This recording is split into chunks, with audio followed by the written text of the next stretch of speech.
Aminul sir আসাতে NTSC chairman বদলি হওয়ার কারণে কিন্তু ষষ্ঠ গণবিজ্ঞপ্তি রেজাল্টে কোনো প্রভাব পড়বে না। সঠিক সময় ষষ্ঠ গণবিজ্ঞপ্তি রেজাল্ট প্রকাশ হবে। আসসালামু আলাইকুম। এনটিআরসি চেয়ারম্যান মফিজুল স্যার কিন্তু বদলি হয়েছে। এই 27শে জুলাই কিন্তু এই মফিজুল স্যার এনটিআরসি চেয়ারম্যান বরাবর কিন্তু একটা স্মারকলিপি প্রদান করা হয়েছে, কিন্তু এই 27শে জুলাই আবার উনি বদলি হয়ে গেল। এরপর বদলি হওয়ার পর এখন রেজাল্ট, অনেকের প্রশ্ন যে রেজাল্টে কোনো সমস্যা হবে কিনা ষষ্ঠ গণবিজ্ঞপ্তি। তো মফিজুল স্যার বদলি হওয়ার পর নতুন যে স্যার আসবে সেটা হচ্ছে আমিনুল স্যার। এখন এই আমিনুল স্যার কিন্তু অনেক ভালো লোক, মফিজুল স্যারও অনেক ভালো লোক এবং এই আমিনুল স্যারও কিন্তু অনেক ভালো লোক। এই আমিনুল স্যার কিন্তু অনেক পজিটিভ এবং খুব ভালো লোক। তো এখন এই যে ষষ্ঠ গণবিজ্ঞপ্তি রেজাল্ট,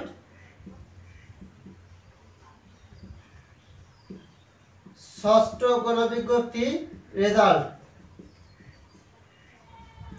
এখন এই যে মফিজুল স্যার বদলি হওয়ার কারণে আমিনুল স্যার আসলো, এখন এই ষষ্ঠ গণবিজ্ঞপ্তির এই রেজাল্টটা সমস্যা হবে কিনা অনেকের কিন্তু প্রশ্ন, যে যেহেতু স্যার বদলি হলো ষষ্ঠ গণবিজ্ঞপ্তির রেজাল্ট পাবলিশ হতে আরও লেট হবে কিনা। এখন এই ষষ্ঠ গণবিজ্ঞপ্তির সাথে এই মফিজুল স্যারের কিন্তু কোনো সম্পর্ক নাই। ষষ্ঠ গণবিজ্ঞপ্তির যে কাজ, এই কাজগুলো হচ্ছে অফিসের যে কর্মকর্তারা আছে তারা কিন্তু এগুলো করতেছে। তো তাতে আমাদের চেয়ারম্যানের সাথে কিন্তু এই ষষ্ঠ গণবিজ্ঞপ্তির রেজাল্টের কিন্তু কোনো সম্পর্ক নাই। তো উনি বদলি হওয়ার কারণে কিন্তু ষষ্ঠ গণবিজ্ঞপ্তির রেজাল্ট পিছিয়ে যাবে, এটা কোনো সুযোগ নাই। তবে ষষ্ঠ গণবিজ্ঞপ্তির কাজ যখন সম্পূর্ণ হবে তখন কিন্তু সঠিক সময়ে ষষ্ঠ গণবিজ্ঞপ্তির রেজাল্টটা প্রকাশ করবে। এখন ষষ্ঠ গণবিজ্ঞপ্তি প্রার্থীদের বা হবু শিক্ষকদের পক্ষ থেকে একটা স্মারকলিপি প্রদান করতে হবে আমিনুল স্যার বরাবর। আমিনুল স্যারকে ফুলের তোড়ার মাধ্যমে অভিনন্দন জানাইতে হবে এবং একটা ষষ্ঠ গণবিজ্ঞপ্তির রেজাল্ট দ্রুত প্রকাশ করে যে যে কাজটা আছে এই কাজটা যাতে সম্পূর্ণ দ্রুত হয় তার জন্য একটা স্মারকলিপি প্রদান করতে হবে, যাতে রেজাল্টটা তারা কি দ্রুত প্রকাশ করে, উনি যাতে এই রেজাল্টটা দ্রুত প্রকাশ করে। এখন ষষ্ঠ গণবিজ্ঞপ্তির রেজাল্ট এই মানে এত সময় লাগার প্রধান কারণ হচ্ছে ই-16 সংশোধন। ই-16 সংশোধন দেখা যাচ্ছে যে প্রায় 6000-এর মতো কিন্তু অলরেডি আবেদন পড়েছে। একটা নিউজে প্রকাশ হয়েছে যে 5700 জন কিন্তু আবেদন করেছে ই-16 সংশোধনের জন্য।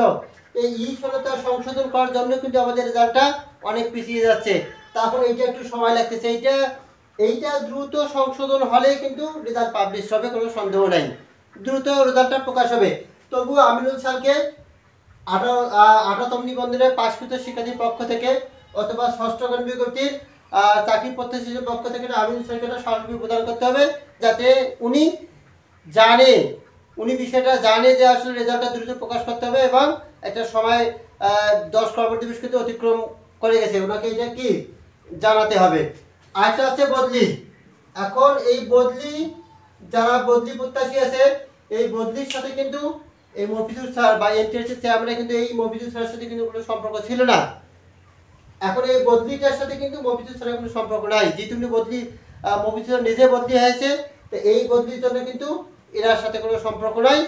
এখন বদলি কিন্তু সফটওয়্যারের মাধ্যমে, সফটওয়্যারটি অলরেডি কিন্তু চালু আছে। এখন এই আমিনুল স্যারকে বদলি সম্বন্ধে কিন্তু একটা স্মারকলিপি প্রদান করতে হবে। বদলি প্রত্যাশীদের যে জোট আছে এই জোটের পক্ষ থেকে আমিনুল স্যারকে অবগত করতে হবে যে আসলে আমাদের বদলির কাজটা দ্রুত চালু করার কথা ছিল এবং আমাদের কিন্তু অলরেডি যেহেতু সফটওয়্যারের মাধ্যমে সফটওয়্যার তো তৈরি হয়েছে, ওনার জিনিসটা জানালে কিন্তু উনি বদলির কাজটা দ্রুত করবে। তো এই যে এখন আমিনুল স্যার আসাতে এনটিএসসি চেয়ারম্যান বদলি হওয়ার কারণে কিন্তু ষষ্ঠ গণবিজ্ঞপ্তির রেজাল্টে কোনো প্রভাব পড়বে না। সঠিক সময় ষষ্ঠ গণবিজ্ঞপ্তির রেজাল্ট প্রকাশ হবে এবং বদলির কোনো সমস্যা হবে না, বদলিও সঠিক সময় হবে।